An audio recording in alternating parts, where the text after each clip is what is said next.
Nagising sa akin ang pinakawalang kwentang F-rank na abilidad. Refresh. Kayang ibalik ang isang itinalagang non-living na bagay sa loob ng isang metrong radius. I-refresh ito pabalik sa orihinal nitong estado. Pero sa aktual na paggamit, I-refresh ang isang libro pa rin ito. I-refresh ang isang tuwalya pa rin ito. Kaya naman sa ikatlong buwan ng zombie apocalypse, dala ng girlfriend ko ang huling kalahating pakete ng biskwit. Sumakay siya sa kotse ng ibang lalaki nang hindi man lang lumingon. Bago siya umalis, naghagis siya ng isang walang lamang kahon ng instant noodles sa paanan ko. Para akong aso na tinataboy. Mahal, huwag mo akong sisihin. Masyado kasing walang silbi ang abilidad mo. Mamamatay lang ako sa gutom kung sasama ako sa iyo. Sa kawalan ng pag-asa, tinitigan ko ang walang lamang kahon. Isang ideya ang biglang pumasok sa isip ko. Refresh. Isang malakas na amoy ng braised beef. Ang biglang sumabog. Sa ilalim ng punit na balot, ay ang maayos na noodle cake at 3 sachet ng pampalasa. Natigilan ako. Hindi pala walang kwenta ang abilidad ko. Mali lang pala ang pagkaintindi nating lahat. Ang sinasabing pagbalik sa orihinal na estado, ay hindi pala pagbalik sa estado nito 1 segundo lang ang nakalipas. Kundi ang pagbalik sa pinakaunang estado nito noong ginawa ito. Isang walang lamang kahon ng instant noodles. Ang orihinal na estado nito, ay isang buo at hindi pa nabubuksang instant noodles. Sa sandaling iyon, kumakabog ng malakas ang puso ko sa aking dibdib. Hindi dahil sa takot, kundi dahil sa sobrang pananabik. Tumingin ako sa paligid ng convenience store na ito na nalimas na. Puno ang mga estante ng mga punit na balot ng pagkain. Mga bote ng inumin na naubos na ang laman. Sa mata ng iba, basura ang mga ito. Pero ngayon sa aking mga mata, ito ay isang walang katapusang kayamanan. Hindi ako nagmadaling magpakulo ng tubig para sa noodles. Sa apocalypse, ang amoy ng anumang pagkain ay maaaring makaakit ng mga hindi inaasahang bisita. Dahan-dahan akong umakyat sa bodega sa ikalawang palapag ng convenience store. Pagkatapos ay hinaranggan ko ang pinto gamit ang isang mabigat na estante. Nang masigurong ligtas na saka ko sinimulan ang aking eksperimento, inilagay ko ang walang lamang kahon ng instant noodles sa sahig. Sa isip ko, binigkas ko ang refresh. Ang kahon sa harap ng mga mata ko ay kumislap ng isang halos hindi mapansing alon. At sa isang iglap, isang bagong-bagong kahon ng instant noodles ang lumitaw. Ulit, pinigilan ko ang matinding tuwa at paulit-ulit itong ginawa. Pagkalipas ng 10 minuto, sa harapan ko, mayroon ng isang tumpok na parang maliit na bundok gawa sa 60 kahon ng instant noodles. Ang cooldown ng kapangyarihan ko ay 10 segundo. Nangangahulugan ito na maaari akong magkaroon ng walang katapusang instant noodles. Pagkatapos, napatingin ako sa tabi. Sa isang walang lamang bote ng mineral water. Refresh. Agad na lumitaw ang isang bote ng 500 mililitrong purified water. Tumingin ulit ako sa sahig. Isang first aid kit na balot na lang ang natira. Refresh. Isang bagong-bagong first aid kit ang lumitaw sa kamay ko. Bumilis ang paghinga ko. Pagkain. Gamot. Ang mga pinakamahalagang bagay na ito sa katapusan ng mundo. Ngayon para sa akin ay walang katapusan. At hindi mauubos. Leo Ruyan. Hindi ba't sinabi mong walang kwenta ang kapangyarihan ko? Maghintay lang kayo. Darating ang araw na luluhod kayo para magmakaawa sa akin. Magmamakaawa para sa isang kagat ng pagkain mula sa akin. Sa sumunod na 3 araw, ikinulong ko ang sarili ko sa bodega. Ang mga bundok ng walang lamang pakete sa bodega. Ang naging mga materyales ko. Mga chichirya, biskwit, tsokolate, lahat ng pwedeng ay panlaman sa tiyan. Ay ni-refresh ko lahat hanggang sa mapuno ang ilang malalaking kahon. Iba't ibang inumin at mineral water ang pumuno sa kalahati ng isang sulok. Ang pinaka-importante sa lahat ay nakahanap ako ng isang walang lamang tangke ng gas. Kasama pa ng portable stove na nahanap ko sa convenience store. Sa wakas ay makakakain na rin ako ng mainit. Pagkatapos isara ang lahat ng bintana ng bodega, nagpakulo ako ng isang kalderong tubig. Pinunit ko ang 3 pakete ng pampalasa. At maingat na inilagay ang noodles sa loob. Nang malanghap ko ang matagal ko nang hindi naamoy na bango. Hindi ko na napigil ang mapaiyak.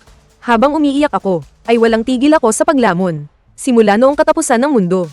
Ito na ang pinakabusog at pinakapanatag kong kain. Matapos kumain at uminom, nagsimula na ring gumana ang isip ko. Hindi solusyon ang palaging pagtatago dito. Hindi magtatagal at malulusab din ng mga zombie ang convenience store na ito. O kaya ay madidiskubre ng ibang mga survivor. Kailangan kong makahanap ng mas ligtas na lugar. At kailangan ko ng armas. Kung pagkain at tubig lang. Sa katapusan ng mundo, magiging isa lang akong tupang handang katayin ng kahit sino. Kinuha ko ang lahat ng supply. At isiniksik sa 2 malaking hiking bag. Pagkatapos ay bahagya akong binuksan ang pinto. Para silipin ang mundo sa labas. May ilang zombie na pagala-gala sa kalye. Huminga ako ng malalim. Mahigpit kong hinawakan ang nirefresh kong kutsilyo na kasentalas ng bago. Oras na para umalis. Naging makaba-kaba pero ligtas ang pag-alis ko sa convenience store. Ginamit ko ang masalimuot na eskinita sa likod ng convenience store. Para iwasan ang karamihan sa mga zombie. Paminsan-minsan ay may nakakasalubong akong nag-iisa. Gumagamit ako ng isang ni-refresh na punong lata ng Coke. At malakas itong ibinabato. Habang ito ay natutuliro, tinatapos ko ito gamit ang kutsilyo. Ang target ko ay ang Blue Bay community sa kanluran ng syudad. Isa itong sikat na high-end residential area sa syudad na ito. Kumpleto ang security system, at mataas at makapal ang mga pader. Sa simula ng katapusan ng mundo dapat ay makatagal ito ng sandali. At ang mas mahalaga, nandoon ang bahay ng mga magulang ko. Nasa eskwelahan ako nang dumating ang katapusan ng mundo. Nawalan ako ng koneksyon sa mga magulang ko. Ang tanging misyon ko ngayon ay mahanap sila. Ngunit ang paglalakbay papuntang Blue Bay Subdivision ay mas mahirap kaysa sa inaakala ko. Paralisado na ng tuluyan ang syudad. Nakabara ang mga abandonadong sasakyan sa bawat pangunahing kalsada. Sa daan ay napakarami kong nakitang trahedya. Matitinding kaguluhan dahil sa pag-aagawan ng mga supply. Sa sandaling iyon, lubos kong napagtanto na ang pagtatraidor ni Leo Ruyan ay marahil isa lamang sa mga pinakamaliit na bagay sa malupit na mundong ito. Dito, matagal nang wasak ang pagkatao. Pagsapit ng dapit hapon sa ikatlong araw, sa wakas ay narating ko ang labas ng Blue Bay Subdivision. Mahigpit na nakasara ang matataas na bakal na gate. May mga anino ng taong nagbabantay sa itaas ng pader. Gaya ng inaasahan, naging base ito ng mga survivor. Nagtago ako sa malayo at nagmasid ng matagal. Para makapasok sa subdivision, kailangang dumaan sa kanilang inspection. Kaya inayos ko ang aking backpack. Ang karamihan sa mga supply ay itinago ko sa isang tagong imburnal. Nag-iwan lang ako ng 2 bote ng tubig at isang pakete ng biskwit. Nagpanggap akong isang ordinaryong refugee at naglakad papunta sa gate. Tigil, sino ka? Isang malakas na sigaw ang narinig mula sa itaas ng pader. Itinaas ko ang aking mga kamay habang nakatingala. Ipinakita ang mukha kong marumi dahil sa alikabok. Isa akong residente dito. Ako si Lin Fan. Nasa Building 17 ang bahay ko. Building 17, Lin Fan. I verify nyo. Sandaling nanahimik ang mga tao sa itaas. Tila gumagamit ng walkie-talkie para mag-verify. Pagkaraan ng ilang sandali, bahagyang bumukas ang bakal na gate. Isang lalaking may hawak na tubong bakal. At maingat na lumabas. ID mo. Tipid siyang magsalita. Inilabas ko mula sa aking bulsa ang inihanda ko ng ay. Iniabot ko at sinuri niya. At tiningnan niya ako mula ulo hanggang paa. Mag-isa ka lang. Nasaan ang mga supply mo? Nang marinig ko iyon ay yumuko ako. May tamang-tamang pagkagarangal at takot sa aking boses. Naaga lahat sa daan. Ito na lang ang natira kong pagkain. Kumunat ang noo ng lalaki. Tila hindi siya naniniwala, pero sa payat kong katawan. At kaawa-awa kong itsura. Sa huli ay nawala rin ang kanyang paghihinala. Pumasok ka na. Tandaan mo ang mga patakaran sa komunidad. Lahat ng bagong dating ay kailangang ibigay ang kalahati ng kanilang mga supply. Para ipamahagi sa lahat, nang marinig ko iyon ay kinabahan ako. Buti na lang handa ako. Kaya masunurin akong tumango, at iniabot ang isang bote ng tubig at kalahating balot ng biskwit. Kinuha ng lalaki ang mga gamit. May bahid ng pag-ismed sa kanyang tingin. Pero kinawayan pa rin niya ako. At pinapasok na. Pagpasok sa loob ng komunidad, medyo nakahinga ako nang maluwag sa nakita ko sa loob. Kahit na tenso pa rin ang paligid. Pero at least may kaayusan. May mga nagpapatrolya, may mga nagpapatibay ng mga depensa, mayroon ding mga babae at bata na magkakasama sa clubhouse ng komunidad. Para itong isang islang nakahiwalay sa gitna ng katapusan ng mundo. Pansamantalang nahiwalay sa karahasan at gulo sa labas. Sinabi sa akin ng isang alin na namamahala sa pagpaparehistro. Ang komunidad ngayon ay pinamumunuan ng isang lalaking nagngangalang Kuya Pau. Dati siyang property manager ng komunidad. Pagkatapos ng apocalypse, nagkaroon siya ng kapangyarihang kontrolin ng lupa. At bumuo siya ng isang grupo ng mga gwardya para protektahan ang lahat. Lahat ng residente ay maaaring makatanggap ng rasyon ng pagkain araw-araw depende sa kanilang ambag. Kung gusto mong makakuha ng mas marami, kailangan mong sumali sa patrol team o sa logistics group. Ginamit kong dahilan na mahina ang katawan ko. Kaya pansamantala ay hindi ako sumali sa anumang grupo. Ang pinakamahalaga ngayon ay mahanap ang mga magulang ko. Pero nang may kaba sa dibdib, tumakbo ako hanggang sa tapat ng bahay namin. Ang nakita ko ay ang sirang pinto na pinwersang buksan. At ang magulong itsura sa loob. Nang makita ko ito, agad na nanlumo ang puso ko. Sumugod ako sa loob at parang baliw na tinatawag sina mama at papa. Pero ang tanging sumagot sa akin ay isang nakabibinging katahimikan. May manipis na alikabok sa mesa sa sala. Ibig sabihin ilang araw na silang wala rito. Kahit na may mga bakas ng pagpupumigla sa sahig, wala namang bakas ng dugo. Ito na siguro ang swerte sa kamalasan. Napaupo na lang ako sa sahig. Bamalat sa akin ang matinding pagkalito at takot. Hindi ko alam kung saan ko sila hahanapin. Habang gulong-gulo ang isip ko, may narinig akong mga yabag sa labas ng pinto. Isang mapang-asar na boses ang narinig ko. Aba, may nakalusot pa pala rito. Bigla akong nagangat ng tingin. Nakita ko ang 2 lalaki na nakaharang sa pinto. Kalbo ang isa na nasa unahan. Masama ang tingin niya sa akin. Kilala ko siya. Siya si Scorpion, isang maliit na leader sa ilalim ni Boss Bao. Dinilaan ni Scorpion ang kanyang mga labi. Ang tingin niya ay parang tumitingin sa isdang nasa sangkalan. Ang ulo ng pamilya niyo. Ilang araw nang nakalipas ay may malaking utang na contribution points kay Boss Bao. Kaya pinalayas na. Itong bahay ay sa amin na ngayon. Namilog ang mga mata ko. Anong ginawa niyo sa mga magulang ko? Pinalayas lang naman. Sa panahong ito ganyan talaga ang sinasapit ng mga walang silbi. Pero mukhang may ibubuga ka naman. Kung papayag kang manatili para maging utusan namin, at gawin ang mga pinapagawa namin, pwede naming pag-isipan, na hayaan kang kumain dito. Masyado pala akong naging inosente. Akala ko isa itong ligtas na kanlungan. Dito rin pala ang malakas ang siyang naghahari. Habang tinitingnan ko silang papalapit ng papalapit, dahan-dahan kong inabot ang side pocket ng backpack ko. Doon, nakalagay ang isang bagong-bagong fruit knife na pinatasa ko. Pero noong handa na akong lumaban ng patayan, isang malamig na boses ng babae ang narinig mula sa pintuan. Tigil, sabay na natigilan si Scorpion at ang kasama niya. Pagkakita sa dumating, ang ngiti sa kanilang mga mukha ay biglang nanigas, at napalitan ng isang sip-sip na ekspresyon. Ang babae sa pintuan ay nakasuot ng itim na combat suit. Hawak niya ang isang tang sword. May mga natuyong mantsa ng dugo pa sa talam nito. Sa likod niya ay may ilang miyembro na mukhang astigin din. Kilala ko siya. Siya si Shenling, ang kapitan ng Sharpblade, ang pinakamalakas na combat squad sa guard team. Sabi-sabi na nagising daw ang pambihira niyang metal type na abilidad. Hindi masukat ang kanyang lakas. Siya ang pinaka-inaasahang sandata ni Kuya Bao. Hindi pinansin ni Shenling si Scorpion. Napatingin siya sa akin at mahinahong nagtanong. Anong nangyayari? Para akong nakakita ng pag-asa kaya dali-dali akong nagsalita. Gusto nila akong apihin. Nagbago ang mukha ni Scorpion at nagmamadaling nagpaliwanag. Captain Shen, huwag kang maniwala sa kanya. Ang mga magulang niya ang may utang na contribution points. Nandito lang kami para kunin ang bahay. Kailangan ba ng 2 tao para kumuha ng bahay?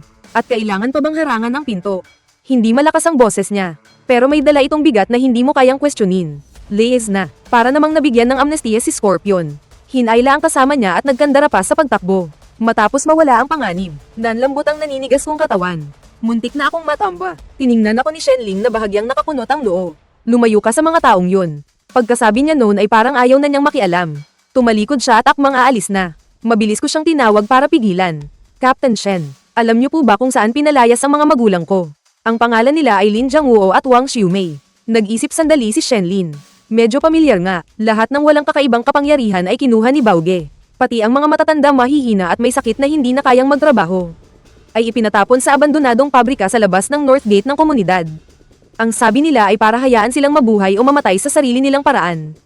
Biglang kumirat ang puso ko. Sa isang lugar na tulad ng abandonadong pabrika, walang pagkain, walang proteksyon. Anong pinagkaiba noon sa paghihintay na lang ng kamatayan? Nang makaalis si Shenlin, agad kong isinara ang pinto. Kailangan kong pumunta sa pabrika sa North Gate. Kailangan kong mahanap sina Mama at Papa. Pero sa ngayon kailangan ko ng lakas. Kumuha ko ng isang tsokolate mula sa backpack ko. Nilunok ko ito ng ilang subo para manumbalik ang lakas. Tapos napako ang tingin ko sa tubong bakal na iniwan ni Scorpion sa sahig. Kalawangin na ito at medyo baluktot pa. Ipinatong ko ang kamay ko para i-refresh ito. At pagkatapos isang bagong-bago. At may kintab na tubong bakal ang lumitaw sa aking kamay. Hindi pa ito sapat. Tumakbo ako papunta sa kusina. Nakita ko ang dating koleksyon ni Papa. Isang outdoor survival toolkit. Sa loob nito ay may isang multifunctional na pala. Isang survival axe, at isang punyal. Lahat ng ito ay mapurol na dahil matagal nang hindi nagagamit. Ni-refresh ko ang 3 matatalim na sandata. At agad na nanambalik ang dati nitong talem. Nang dumilim na, sinamantala ko ang pagpapalit ng bantay ng patrol team. Dahan-dahan akong pumusli papunta sa North Gate ng komunidad. Mas tiwangwang dito kumpara sa main gate. 2 gwardya lang ang nagbabantay habang humihikab. Hindi ko sila ginambala. Sa halip ay nakahanap ako ng isang lugar na hindi abot ng CCTV. Gamit ang bagong lubid na lumitaw, madali kong naakyat ang pader na mahigit 3 metro ang taas. Sa labas ng pader ay isang tiwangwang na lugar. Sa di kalayuan ay natatanaw ang hugis ng isang pabrika. Para itong isang tahimik na higanteng halimaw na gawa sa bakal. May masangsang na amoy na kumakalat sa hangin. Paminsan-minsan ay maririnig din ang ungol ng mga zombie. Hinigpitan ko ang hawak sa tubo at yumuko ako. Mabilis akong gumalaw ng palihim patungo sa direksyon ng pabrika. Ngunit habang papalapit ako sa pabrika ay parami ng parami ang mga zombie. Nagtago ako sa likod ng isang sirang pader. Nakita kong may mahigit 10 zombie na nagtitipon sa gate ng pabrika. Tila naakit sila ng kung anong ingay. At galit na galit nilang pinapalo ang nakasaradong bakal na gate ng pabrika. At mula sa loob ng gate ay may mahinang iyak at sigaw na maririnig. Nasa loob sina Mama at Papa. Hindi ako mapakali sa pag-aalala. Pero alam kong hindi ako pwedeng pumasok ng sapilitan. Inobserbahan ko ang paligid. Nakita ko na may hilera ng matataas na bintana sa gilid ng pabrika. Mga 4 na metro ang taas mula sa lupa. Siguro ay pwede akong pumasok doon. Matapos makapagdesisyon, nagsimula na akong kumilos. Dumampot ako ng isang bato. Ginamit ko ang lahat ng lakas ko para ibato ito sa isang abandonadong kotse sa malayo. Tumama ang bato sa bintana ng kotse. Gumawa ito ng malakas at malutong na tunog. Naakit nga ang mga zombie sa may gate. Mabagal silang lumingon, at naglakad ng pasuray-suray patungo sa pinanggalingan ng ingay. Sinamantala ko ang pagkakataon. Mabilis akong tumakbo papunta sa ilalim ng pader ng pabrika. Kinuha ko ang lubid mula sa aking backpack. Ang isang dulo ay may nakataling climbing pick. Malakas ko itong iwinasiwas. At pagkatapos ay kumapit ng mahigpit ang climbing pick sa pasimano ng bintana. Huminga ako ng malalim. Mabilis akong umakyat sa lubid. Mabilis na pumasok sa bintana. Tumalon ako papasok sa loob ng pabrika. Isa itong malaking production workshop. Puno ng kinakalawang na makina at nagkalat na mga pyesa sa lahat ng dako. Tanging ilang sinag lang ng buwan ang tumatagos mula sa sirang bubong.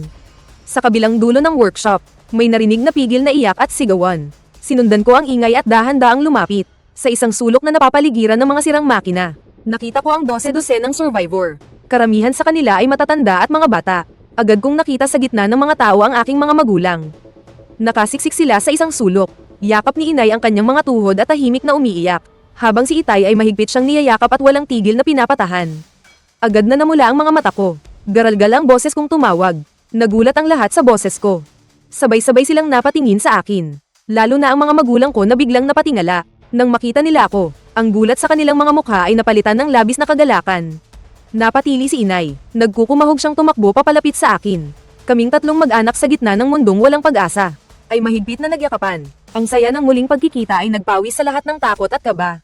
Pero hindi nagtagal. Isang di kaaya-ayang boses ang pumutol. Sa madamdaming tagpong iyon, "Hoy, saan ka sumulpot?"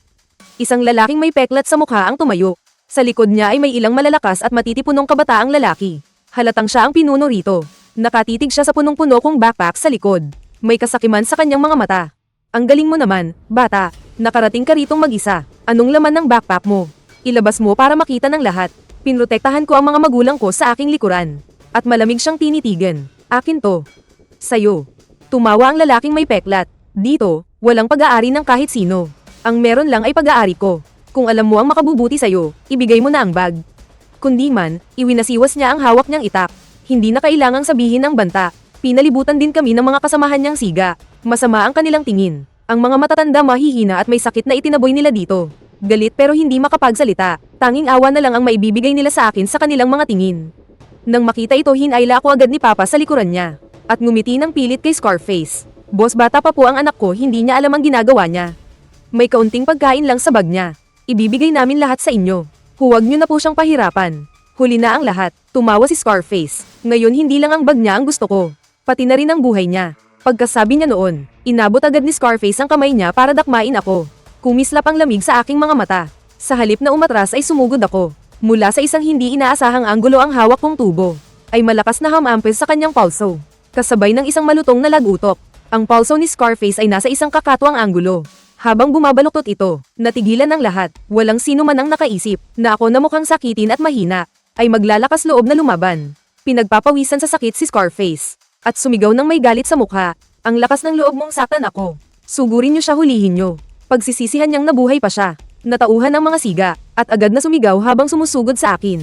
Inihagis ko ang backpack sa aking mga magulang at itinaas ang tubo para salagin ang atake. Isang siga ang hamampes ng kahoy na pamalo sa akin. Umilag ako sa gilid at sa isang mabilis na kilos ng aking kamay. Ang kabilang dulo ng tubo ay tumama sa kanyang maselang parte.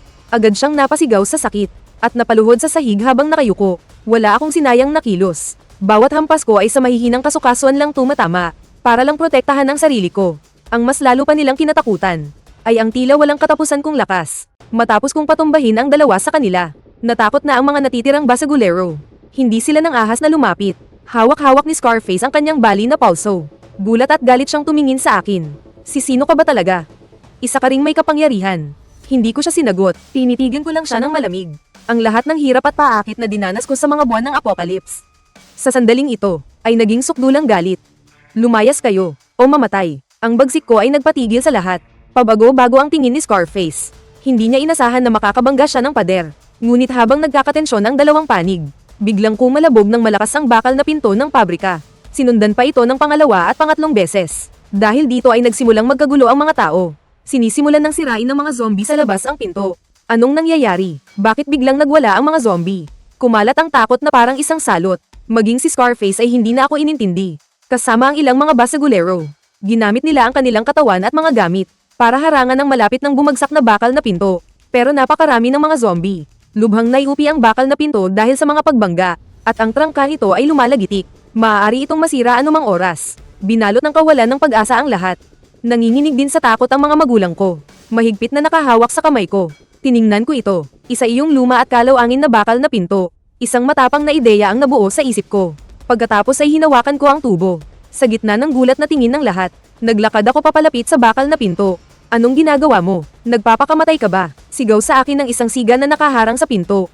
Hindi ko siya pinansin. At idiniretso ang kamay ko sa malamig at kinakalawang na pinto. Tapos sa ilalim ng di makapaniwalang tingin ng lahat, isang himala ang nangyari. Ang pintong bakal na puno ng UP dahil sa mga tama, ay para bang bumabalik sa nakaraan. Dahan-dahang bumalik sa pagiging patag. Pati ang baluktot na hamba ng pinto ay muling tumuwid. Sa isang iglap lang, isang bakal na tarangkahan na kumikinang.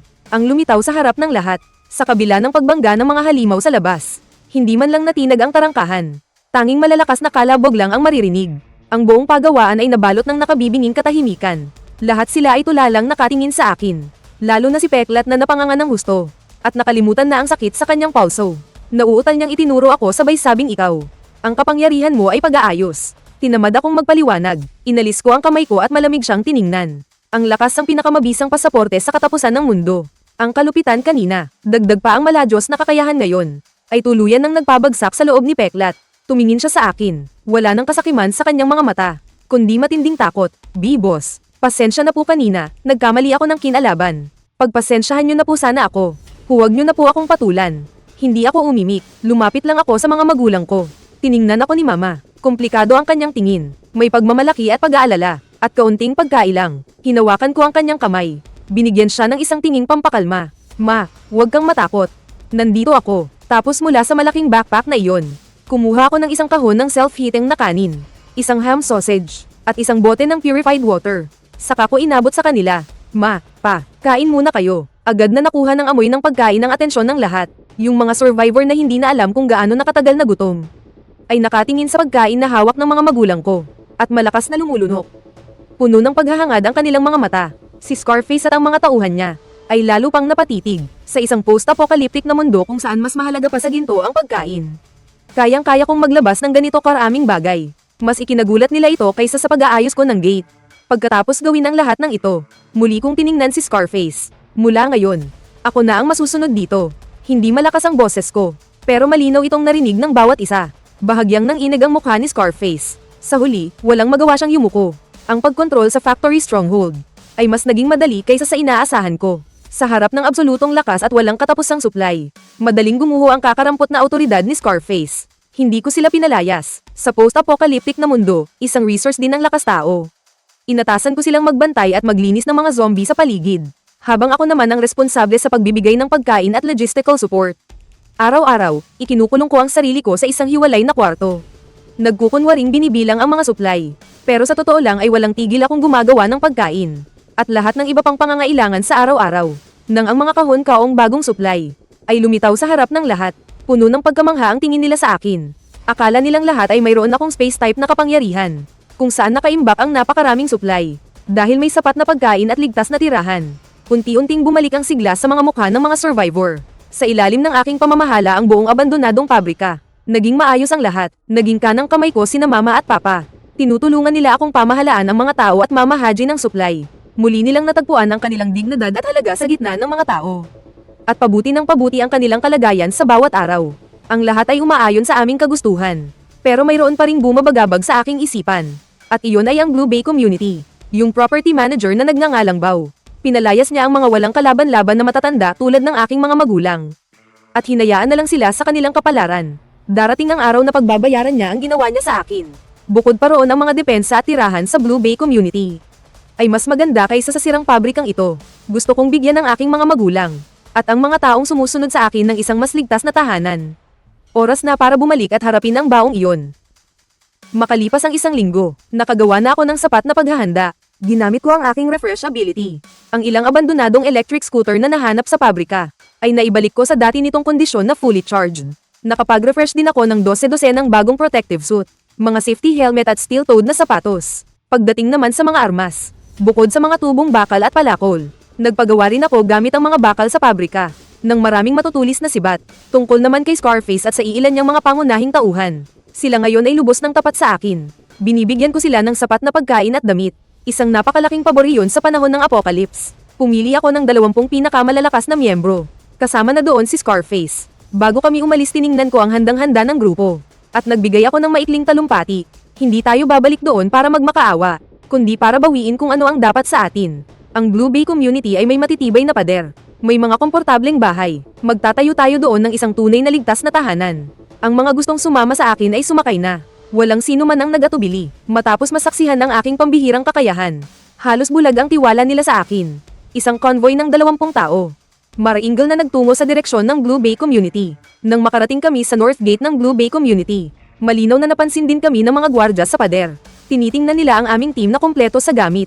Natigilan silang lahat. Scarface, di ba pinalayas ka na? Bakit ka bumalik? Si Scarface ay isa na sa aking mga tapat na taga-suporta ngayon. Itinuwid niya ang kanyang likod. At sumagot ng may malakas na boses. Nandito kami para makipag-usap ng kooperasyon kay Brother Bao. Makipag-usap ng kooperasyon sa inyo lang. Tumawa ang gwardya. Sa sandaling iyon bumaba ako sa sasakyan. Naglakad papunta sa harap at mahina akong nagsalita. Sabihin mo kay Brother Bao. Nagbalik na si Lin Fan. Hindi ako kilala ng gwardyang iyon. Nang makita akong napapaligiran ng lahat sa gitna, alam din niyang importante akong tao. Nag-alinlangan siya sandali, ginamit pa rin ang walkie-talkie. Para mag-report sa nakatataas. Mabilis na bumukas ang North Gate. Lumabas si Brother Bao kasama ang malaking grupo ng mga tao. Kasama sa kanila ang dating team captain na si Shenling. Si Brother Bao ay isang matabang lalaki na nasa mahigit 40 taong gulang. Ang kanyang mga mata ay tuso at mayabang. Nakita niya ang aming grupo, lalo na ang aming mga bagong kagamitan, at ang aming masiglang kalagayan. May bahid ng gulat at kasakiman na dumaan sa kanyang mga mata. Akala ko kung sino na. Si Little Brother Lin Fan pala. Ilang araw na tayong hindi nagkita. Brother Lin, saan ka ba yumaman ng husto? Brother Bao, ang mga prangkang tao ay hindi nagpapaligoy-ligoy. Gusto kong dalhin ang mga tao ko para tumira sa Blue Bay community. Ngunit, tila nakarinig si Brother Bao ng isang napakalaking biro. At humalakhak ng malakas. Brother Lin, hindi ka pa ba gising? Ang Blue Bay community ay teritoryo na sinakop ko. Bakit namin kayo papayag ang tumira dito? Dahil dito, pinitik ko ang mga daliri ko. Binuhat ng lalaking may peklat sa likod ko ang isang kahon. Pagkabukas nito, punong-puno ang isang kahon. Puro maayos na nakabalot na compressed biscuits. Nang makita ito biglang natigil ang tawa ni Brother Bao. Ang mga gwardya sa likod niya ay napasinghap din ng hangin. Bagamat maganda ang depensa ng Lan 1 community, malaki ang konsumo dahil maraming tao. Palaging kapos sa pagkain. Ang pang-araw-araw na rasyon nila ay isang piraso lang ng itim na tinapay.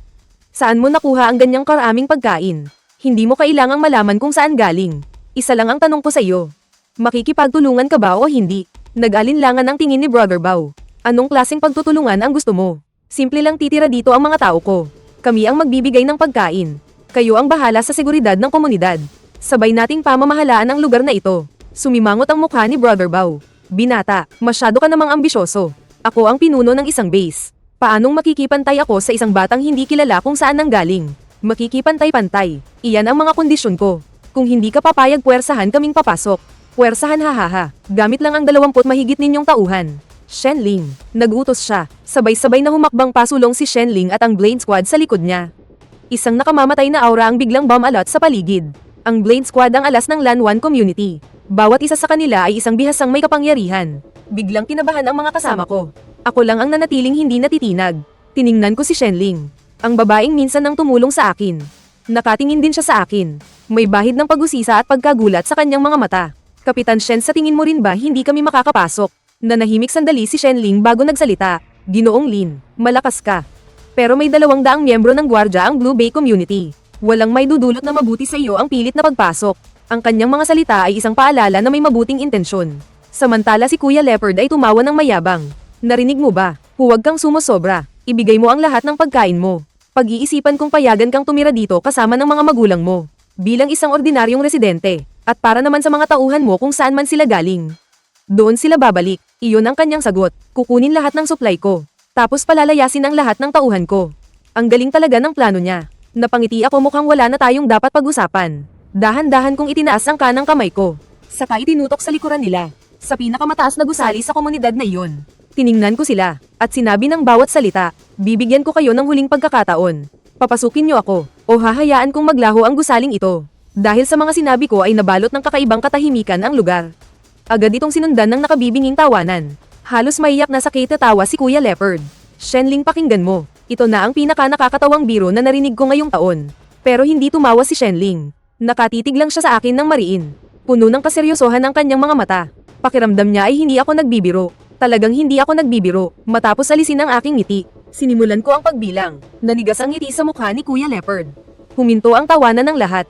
Nagkatinginan sila, at nagsimulang makaramdam na mayroong mali. Ang 30 palapag na gusaling iyon, ang landmark ng Blue Bay Community. At ito rin ang tirahan ng karamihan sa mga pamilya ng gwardya. Kapag bumilang ako hanggang 1, sa wakas ay sumigaw si Bao na kunwari matapang. Nagpapamisteryo ka lang, hulihin niyo siya. Ngunit huli na ang lahat. Kasabay ng pagbilang ko sa huling numero, ginamit ko ang aking kapangyarihan. Hindi sa mga bagay na nasa loob ng 1 metrong radius, kundi ang saklaw ng kapangyarihan, ay agad kong pinalawak hanggang sa sukdulen. Hinarap ko ang dambuhalang gusali na mahigit 100 metro ang layo, at tahimik na sinabi sa isip ko ang refresh. Para bang pinindot ang mute button sa buong mundo. Sa gitna ng tingin ng daan-daang taong takot na takot, ang napakataas na 30 palapag na gusali, ay parang isang TV screen na may interference. Nagsimula itong kumurap-kurap ng malakas. Ang hugis nito ay nagsimulang lumabo at maging transparent. Sa loob lang ng 1 segundo, ang gusaling iyon kasama ang lahat ng nasa loob nito, ay bigla na lang naglaho. Tanging isang bakanteng pundasyon na lang ang natira, na para bang hindi ito kailanman umiral. Nanigas ang ekspresyon sa mukha ng lahat. Lahat ay natulala at walang masabi. At nakaramdam ng hindi maipaliwanag na takot. Tuluyang nasaraan ng loob ang mga tauhan ni Bao. Itinapon nila ang kanilang mga armas. Umiiyak at sumisigaw silang nagtakbuhan papalayo. Para bang tumatakas sa katapusan ng mundo. Napasalampak sa sahig si Bao. Namutla ang kanyang mukha, nanginginig ang kanyang mga labi. Walang maisatinig na kahit isang salita. Ang 200 gwardya na kanyang ipinagmamalaki, ay biglang nabuwag. Samantala si Shenling at ang Blade Squad sa likod niya. Bagamat hindi sila nasaraan ng loob, pero sa mukha ng bawat isa, ay mababakas ang pagkabigla at matinding takot. Bahagyang nanginginig ang kamay ni Shenling na may hawak na espada. Tumingin siya sa akin. Nagbago na ng tuluyan ang tingin nila. Hindi na iyon tingin para sa isang may kakayahang survivor, kundi tingin sa isang Diyos na naglalakad sa mundo ng mga tao. Dahan-dahan kong ibinaba ang aking kamay. Nilapitan ko si Bauge na bumagsak na parang putik. Itinaas niya ang kanyang ulo. Tinitingnan niya ako na parang nakakakita ng isang halimaw. Nanginginig ang katawan niya nang walang tigil. Ngayon pwede ko nang dalhin ang aking mga tao sa loob. Sunod-sunod na tumango si Bauge. Nagkandara pa siyang tumabi para magbigay daan. Hindi ko na siya pinansin. Humarap ako sa mga nasa likuran ko. At sinabi sa tulala ring si Scarface at sa iba pa. Pumasok na. Doon lang natauhan ang mga miyembro ko na parang nagising sa isang panaginip. Tumingin sila sa akin. Ang mga mata nila ay puno ng matinding pagsamba. Alam nilang malakas ang kanilang pinuno, pero hindi nila inakala na ganito siya kalakas. Ang burahin ng isang buong gusali. Anong klaseng kapangyarihan ito? Sa pagsunod sa ganitong klaseng pinuno, bakit ka pa mangangamba na hindi ka mabubuhay sa apocalypse? Ang grupo namin, sa ilalim ng tingin ng pagkamangha at takot ng lahat sa Blue Bay Community. Buong yabang na pumasok sa komunidad. Wala nang sinumang naglakas loob na hamarang. Si Shenling at ang kanyang Blade Squad. Tahimik na sumunod sa aming likuran. Na para bang ina-escorten kami. Alam kong simula sa araw na ito, ang Blue Bay Community ay may bago ng pinuno. Pagkatapos naming manirahan sa Blue Bay Community, ang unang bagay na ginawa ko ay ang pagtutuos. Si Bauge at ang ilan sa kanyang mga abusadong tauhan ay ikinulong ko. Hindi ko sila pinatay. Tinanggal ko lang ang kanilang mga kapangyarihan. Pagkatapos mag-evolve ng aking refresh ability, kaya na nitong gumana sa mga buhay na nilalang. Kaya kung i-refresh ang katawan ng isang tao, at ibalik siya sa kanyang pinakamalusog na estado, syempre model. Kaya ko ring i-refresh ang pinakakapangyarihan sa loob niya, para ibalik siya sa dati bago pa man siya nagising. Nang si Brother Bao na isang may kapangyarihan ng lupa, ay naging isang matabang walang kalaban-laban. Gumuho ang buong pagkatao niya. Tungkol naman kay Shenling at sa kanyang Blade Squad, pinili kong makuha ang kanilang panig. Sila ay mga tunay na mandirigma. Mayroon silang konsensya, isang pambihirang lakas sa gitna ng katapusan ng mundo. Sa harap mismo ni Shenling, ni-refresh ko ang isang espadang mapurol dahil sa laban. At ni-refresh ko rin ang isang kahon ng gamot na malapit nang ma-expire. At ginawa itong parang bagong gawa mula sa pabrika. Pinapanood ni Shenling ang lahat ng ito. Sa wakas ay naintindihan na niya.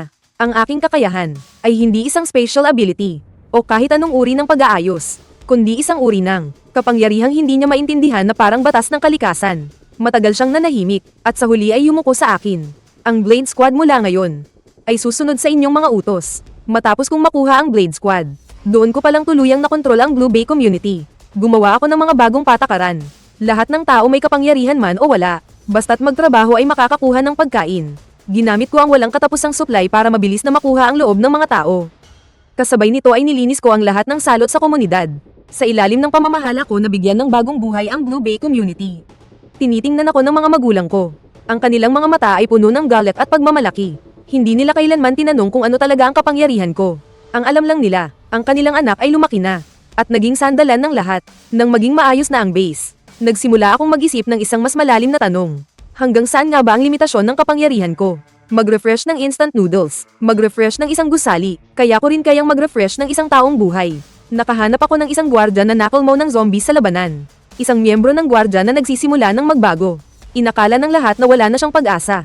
Pinaalis ko ang lahat, sinar ko ang pinto at ipinatong ang aking kamay sa kanyang noo. Isang mahinang puting liwanag ang bumalat sa miyembrong iyon. Ang kanyang masakit na sigaw ay unti-unting huminahon. Ang pagbabago sa kanyang katawan ay mabilis na nawawala sa paningin. Pinanood ko ang kanyang nawawalang sugat. Nag-uumapaw ang damdamin sa aking puso. Nagtagumpay ako. Ang kanyang katawan ay naibalik sa orihinal nitong estado bago maimpeksyon. Nangangahulugan ito na ang zombie virus ay hindi na isang sakit na walang lunas para sa akin. Ang pagtuklas na ito ay mas nakapagpasigla sa akin kaysa sa pag-refresh ng isang gusali. Kung kaya kong gamutin ang zombie virus, nangangahulugan ba iyon na mas marami akong may iligtas na tao? O kahit tapusin ang mundong ito? Isang malaking plano ang tahimik na nabuo sa aking isipan. Ngunit bago iyon, mayroon pa akong isang personal na bagay na kailangang tapusin.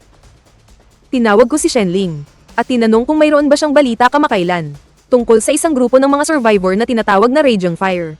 Iyon ang grupo ng D-Class Flame Controller na si Chen Yan. At kung saan kabilang ang dati kong kasintahan na si Liu Ruyan. Inilabas ni Shenling ang mapa. Itinuro niya ang isang malaking supermarket sa silangan ng lungsod at sinabi, ayon sa impormasyon, sila ang sumasakop doon. Sila ang pinakamalaking puwersa sa silangan ng lungsod. Ang pinuno ay si Chen Yan, isang peak D-class na flame controller. Isang malamig na tingin ang dumaan sa aking mga mata. Bukas bibisitahin natin ang ating mga kapitbahay. Kinabukasan ay isinama ko lang si Shenling at ang Blade Squad. Sumakay kami sa isang armored off-road na ni-refresh ko. Nagmamaneho kami ng walang pakundangan sa daan. Hanggang sa makarating kami sa labas ng malaking supermarket. Ang supermarket ay ginawa ng isang matibay na kuta. Puno ng mga armadong bantay ang tuktok ng mga pader. Ang aming pagdating ay agad na nakakuha ng kanilang atensyon. Sino kayo, magpakilala kayo? Inilabas ni Shenling ang kanyang ulo at malakas na nagsalita. Si Lin Fan ng Blue Bay Base. Narito para bisitahin ng pinuno ng Blazing Fire Base na si Chen Yan. Halatang hindi pa narinig ng mga tao sa pader ang pangalan ko. Pero alam nila ang pangalan ng Blue Bay Base. Hindi nagtagal, bumukas ang malaking pinto ng supermarket. Isang lalaking nakasuot ng pulang leather jacket ang lumabas. Nakasunod sa likod niya si Liu Ruyan na may mapanipsip na ekspresyon. Ilang buwan kaming hindi nagkita. Mukhang maganda ang lagay ni Liu Ruyan. Natigilan siya nang una niya akong makita. Pagkatapos ay nagpakita ang mukha niya ng hindi may tatagong pang-iinsulto at pagka-superior. O hindi ba si Lin Fan ito? Bakit hindi ka na ba makasurvive sa labas? Gusto mo bang sumanib sa aming Blazing Fire? Siguro iniisip pa rin niya na ako pa rin yung kawawang basura na kailangan niyang protektahan. Tiningnan din ako ni Chen Yan mula ulo hanggang paa. Lalo na nang makita niya si Shenling sa likod ko. At ang Blade Squad, may bahid ng pag-iingat sa kanyang mga mata. Pero mas nangingibabaw ang paghamak. Blue Bay Base, hindi ko pa narinig yan. Hindi kami tumatanggap ng mga palamunin dito. Dahil pare-pareho naman tayong survivors. Iwan niyo ang sasakyan at mga gamit niyo. Tapos lumayas na kayo. Sobrang yabang ng kanyang pananalita. Sa tingin niya, ang kanyang mababang antas na apoy, nakakayahang kumontrol ng apoy, ay sapat na para hindi matakot sa kahit sino. At nakisawsaw pa si Liu Ruyan na parang may ipagmamalaki. Narinig mo ba, Lin Fan? Alang-alang sa ating nakaraan. Pinapayuhan kitang huwag ka nang magmagaling. Ang isang tulad mo ngayon, ay hindi man lang karapat dapat magbuhat ng sapatos ni Chen Yan. Tiningnan ko ang mapanghamak niyang pagmumukha, at bigla akong natawa. Liu Ruyan, naaalala mo pa ba yung walang lamang lalagyan ng noodles na ibinato mo sa akin? Natigilan si Liu Ruyan. Hindi niya alam kung bakit ko ito biglang binanggit. Anong instant noodle box? Hindi ko matandaan. Umalis ka na. Huwag kang sagabal dito. Nawala ang ngiti ko. Nanlamig ang tingin ko. Hindi mo matandaan. Pero tandang-tanda ko pa. Nandito ako ngayon para aipakin yan sa'yo. Tila nakarinig ng isang napakalaking biro si Liu Ruyan. Itinuro niya ako at tumawa ng malakas. Lin Fan, sira na ba ang ulo mo? Papakainin mo ako ng instant noodle box. At sino ka sa akala mo? Nag-cross din ng braso si Chen Yan at malamig nang umisi. Ang yabang mo, bata ka. Mukhang kailangan ko kayong turuan ng leksyon. Para malaman ninyo kung ano ang hinahanap ninyo. Pagkasabi niya noon, isang nag-aapoy na bola ng apoy ang nabuo sa kanyang palad. Naglalabas ng nakakapasong init. Agad na pumusture ng depensa ang mga miyembro ng Blade Squad. Tanging kami lang ni Shenling ang nanatiling hindi gumagalaw.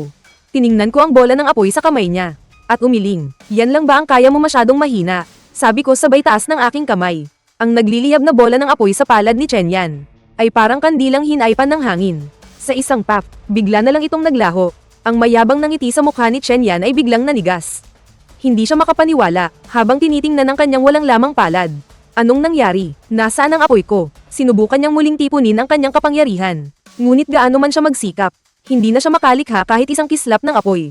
Nawala ang ipinagmamalaki niyang D-class na fire manipulation ability. Ikaw, anong ginawa mo sa akin? Takot na itinuro ako ni Chen Yan. Pumiyok ang kanyang boses. Hindi ko siya sinagot. Itinoon ko ang tingin ko kay Liu Ruyan na natigilan sa takot. Ngayon sa tingin mo, ano ang pinanghahawakan ko? Nanginginig ang mga labi ni Liu Ruyan. Namumutla ang kanyang mukha, kahit hindi niya alam kung anong nangyari. Pero nakita niya mismo ang nakakatakot na kapangyarihan ng apoy, na bigla na lang nawalan ng bisa sa harap ko. Hindi siya makabuo ng salita dahil sa takot. Itinapon siya ni Shenling sa harap ko na parang sisiw. Lumuhad siya sa sahig. Puno ng luha at sipon ang mukha niya habang nagmamakaawa sa akin. Pinanood ko ang kanyang kahabag-habag na itsura. Wala akong naramdaman. May kinuha ko mula sa aking bulsa. Isa itong naiuping, kahon ng instant noodles na beef flavor. Ito yung mismong ibinato niya sa akin noon. Matagal ko na itong itinago. Ang walang lamang kahon sa aking kamay ay agad na naging isang bagong kahon ng instant noodles. Pinunit ko ang balot, ibinuhos ko ang laman nitong noodles at mga pampalasa. Ang natira na lang ay ang walang lamang paper bowl. Inilagay ko ito sa harap ni Liu Ruyan. Tiningnan ni Liu Ruyan ang walang lamang paper bowl sa sahig. Mas mapatla pa sa patay ang mukha niya. Alam niyang hindi ako nagbibiro. Nanginginig ang kamay na pinulot ang paper bowl. Napilitan siyang kainin ito habang nakatingin ang lahat. Nagkalat ang luha at sipon sa kanyang mukha. Pinapanood ni Chen Yan ang eksenang ito. Sa wakas ay napagtanto niya kung gaano kita-kat ang nilalang na kanyang kinalaban. Kaya naman nanlambot ang kanyang mga tuhod. At napaluhod na rin siya. Hindi ko siya tiningnan. Tahimik ko lang na pinanood si Liu Ruyan. Hanggang sa ang buong paper bowl kasama ang balot nito ay tuluyan niyang nalunok lahat. Ang pagbagsak ng Liwo base ay mas simple pa kaysa sa inaasahan ko. Nawala ang kapangyarihan ng kanilang pinuno at nasindak sa aking mga pamamaraan. Sumuko sila ng halos walang anumang paglaban. Pinagsanib ko ang dalawang base. Ang Blue Bay Base ay naging pinakamalakas na grupo ng survivor sa silangan ng lungsod na ito. Matapos malutas ang isyo kay Liu Ruyan, itinoon ko ang lahat ng aking lakas sa pagpapaunlad ng base at sa pananaliksik sa mga kakaibang kakayahan. Kapag kumalat ang balita na kaya kong gamutin ang zombie virus, tiyak na mayayanig nito ang buong mundo. Hanggat wala pa akong sapat na kakayahang protektahan ng aking sarili, kailangan kong itago ang sikretong ito. Nagtayo ako ng isang lihim na medical laboratory na pinamamahalaan ng aking mga magulang, partikular na para gamutin ang mga nahawaan na may pag-asa pa. Bawat taong aking pinagaling ay lubos na nagpapasalamat sa akin at naging aking pinakamatapat na mga taga-suporta. Ang aking kapangyarihan ay lumago na parang snowball nang hindi ko namamalayan. Sa panahong iyon ay nakasagupa rin ako ng ibang mga grupo ng survivor. Para sa mga kaibigan, nagbibigay ako ng mga supply at tulong. Para sa mga kaaway, hinding-hindi ako nagpapakita ng awa. Ang pangalang Lin Fan ay unti-unting naging isang alamat. May nagsasabing ako ay isang pari na negang iligtas sa mundo. Mayroon ding nagsasabi na ako ay isang demonyong wawasak sa mundo. Ngunit kahit anong sabihin nila, hindi nila maipagkakaila ang isang katotohanan. Nakatayo na ako sa tuktok ng mundong ito. Ika-5 taon ng apocalypse, ang Blue Bay Base ay lumawak na at naging isang higanteng lungsod na may 100,000 populasyon. Mayroon kaming kumpletong sistema ng depensa, sapat na agrikultura at isang lipunang naibalik ang kaayusan. Dito ay muling lumitaw ang mga ngiti sa mukha ng mga tao. At ako bilang tagalikha at tagapagtanggol ng lungsod na ito, ay bihirang magpakita sa publiko. Karamihan ng aking oras ay ginugugol ko sa pinakamataas na tore sa gitna ng lungsod. Pinagmamasdan ng lungsod na ito na ako mismo ang nagtayo. Ang aking kakaibang kakayahan ay hindi na rin tulad ng dati. Hindi ko na kailangang damaykit para ma-refresh ang lahat ng nasa abot ng aking paningin. Kaya kung i-refresh ang isang tigang na lupain model, gawin itong mataba. Kaya kung linisin ang isang kontaminadong pinagmumulan ng tubig, gawin itong malinaw. Ang kapangyarihan ko ay palapit ng palapit sa isang tunay na Diyos. Si Shenling na ngayon ang Commander-in-Chief ng lungsod ng Pag-asa. Nakatayo siya sa likuran ko. Nag-uulat tungkol sa pinakabagong sitwasyon. City Lord, ang hukbo mula sa kanluran ay palapit ng palapit. Ang pinuno ay isa na hindi pa natin nakikita kailanman. Isang matalinong S-class na mutant zombie. S-class na zombie, ang pinakamatinding sakuna sa panahong ito. Mayroon itong kapangyarihan na sirain ang isang buong lungsod. Nang marinig yun tumagos ang aking paningin sa napakalayong lugar. Nakita ko ang karagatan ng daan-daang milyong zombie.